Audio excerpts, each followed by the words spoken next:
오늘의 말씀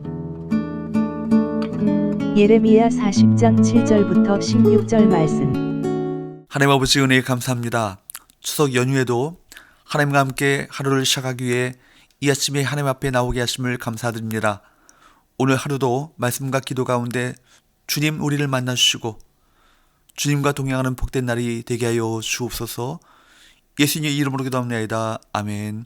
할렐루야. 성교회 성도 여러분, 이 시간에도 성령을 통해 여러분의 마음 가운데 하나님의 음성이 들려주길 바랍니다.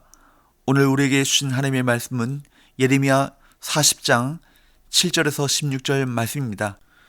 BC 587년에서 586년에 예루살렘은 파괴되고 많은 유다 백성이 바벨론으로 끌려갔습니다. 바벨론은 유다를 지배하기 위해 그다랴를 총독으로 세웁니다. 그다랴는 훌륭한 가문에서 태어난 사람입니다.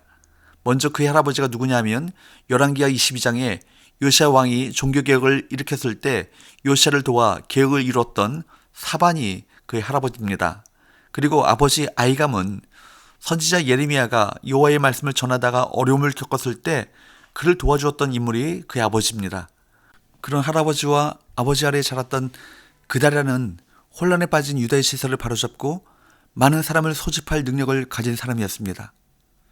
총독 그다랴는 나라의 중심을 예루살렘에서 미스바로 옮겼습니다. 그는 바벨론의 통치를 받아들였습니다. 그는 바벨론으로 잡혀가지 않은 유다 백성에게 갈대아 사람들을 섬기기를 두려워하지 말라고 말합니다. 9절 말씀을 보도록 할까요? 사반의 손자 아히감의 아들 그다랴가 그들과 그들의 사람들에게 맹세하여 이르되 너희는 갈대아 사람을 섬기기를 두려워하지 말고 이 땅에 살면서 바벨론의 왕을 섬기라. 그리하면 너희에게 유익하리라. 이것은 그가 예레미야의 예언을 하나님의 말씀으로 받아들였기 때문에 가능한 것이었습니다. 그다랴는 유다 백성이 하나님의 말씀에 불순종할 뿐 아니라 우상을 섬김으로 하나님의 심판을 받게 되었다는 사실을 인정했습니다.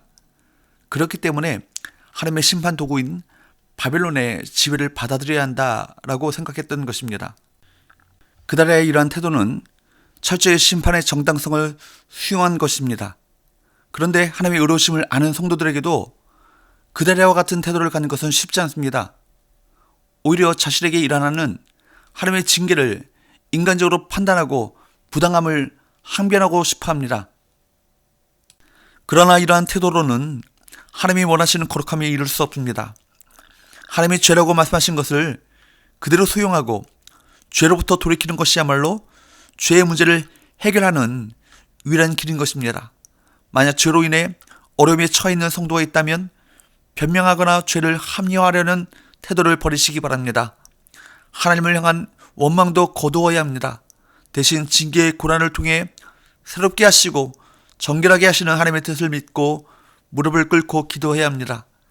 그럴 때 하나님의 죄인을 용서해 주시고 하나님 나라에 합당한 자녀이자 거룩한 성도로 빚어주실 것입니다. 이에 많은 사람이 미스바로 모였습니다. 11절 말씀을 보게 되면 모압과 암몬과 에돔에 흩어졌던 유다 사람들도 유다의 포로로 끌려가지 않은 사람이 있다는 것과 그다랴가 총독으로 세워졌다는 소식을 듣고 모여듭니다. 그에게서 새로운 희망을 발견했기 때문입니다. 12절 말씀을 보게 되면 그들은 거기에서 농업활동을 재개했고 그 결과 포도주와 여름 과일을 많이 모을 수 있었습니다. 그다랴는 백성의 안전과 풍요를 지키는 좋은 지도자였습니다. 그다랴가 유다 땅의 총독으로 임명됨으로써 한동안은 유다 땅이 어느 정도 안정을 되찾아가는 것처럼 보였습니다. 그러나 그곳의 평화와 안정은 오래가지 못했습니다. 애초에 그다랴를 찾아왔던 저항 세력들, 곧 보수파 민족주의자들이 문제였습니다.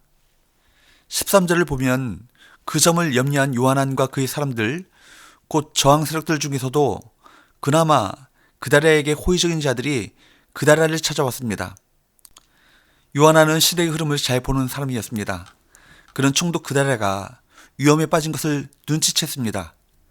암몬 왕 바알리스가 그다랴를 죽이고자 이스마엘을 자객으로 보냈습니다. 그래서 요하난은 그다랴에게 가서 위험을 알립니다.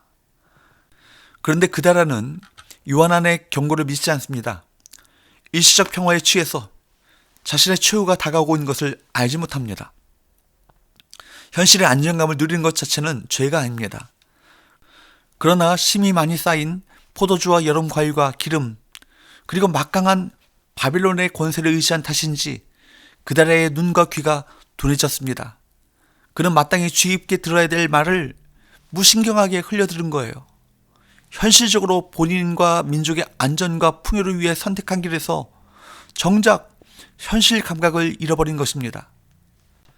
15절에서 16절 말씀을 보면 요하난이 그달을 다시 은밀히 찾아와서 이스마엘을 암살하겠다고 제안합니다. 총독이 죽으면 그나마 모였던 유다 백성들이 다시 흩어지기 때문입니다. 그런데 그달라는 그것을 허락하지 않습니다. 요하난의 말이 사실 리가 없다는 것입니다.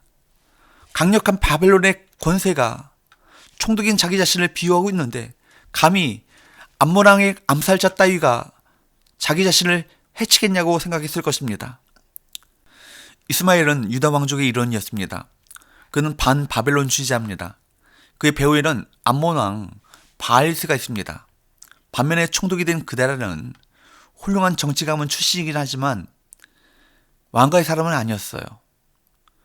바벨론이 총독으로 임명해 하루아침에 유다의 제1인자가 된 사람이었습니다. 이스마엘에게 그달라는 시기와 질투의 대상입니다. 나라가 망해 흩어진 것도 원망스러운데 왕가 출신도 아닌 자가 총독이 되어가지고 바벨론을 섬기자라고 외치기 때문입니다. 그달의 모습은 겉으로 보이는 현실만 의지해 살아가는 삶이 사실은 얼마나 불안정한지를 보여줍니다. 마땅히 섬겨야 할 하나님을 섬기지 않으면, 또한 영적으로 깨어있지 못하면 귀가 닫혀 마땅히 들어야 할 말을 듣지 못하고 맙니다. 결국 예레미야 41장 2절 말씀을 보게 되면 그달라는 이스마엘에 의해 죽임을 당하고 맙니다. 사실 그달라는 좋은 사람이었습니다. 많은 사람을 모으고 그들의 생존을 책임져주는 사람이었습니다. 그러나 그달라는 안전 불감증이 있었습니다. 어떤 정치적 암투가 있는지, 어떤 위험이 있는지 파악하지 못했습니다. 주변 사람들의 경고도 듣지 않았습니다. 본문은 우리에게 중요한 교훈을 주고 있습니다. 모든 지도자들은 공동체의 안녕과 평화를 위해 항상 자기 주변의 상황을 합리적이고도 냉철하게 판단해야 함을 가르쳐주는 이 귀한 교훈을 우리에게 알려주고 있습니다. 사랑하는 여러분, 포용력과 지도력을 갖춘 리더는 위기를 맞은 공동체에게 매우 중요한 존재입니다. 하지만 그것이 전부는 아니죠. 가장 중요하고 높으신 통치자, 참된 리더는 하나님이십니다. 우리는 인간 통치의 한계를 겸손히 인정하고 역사의 배후에서 주권적으로 일하시는 하나님을 바라보아야 합니다.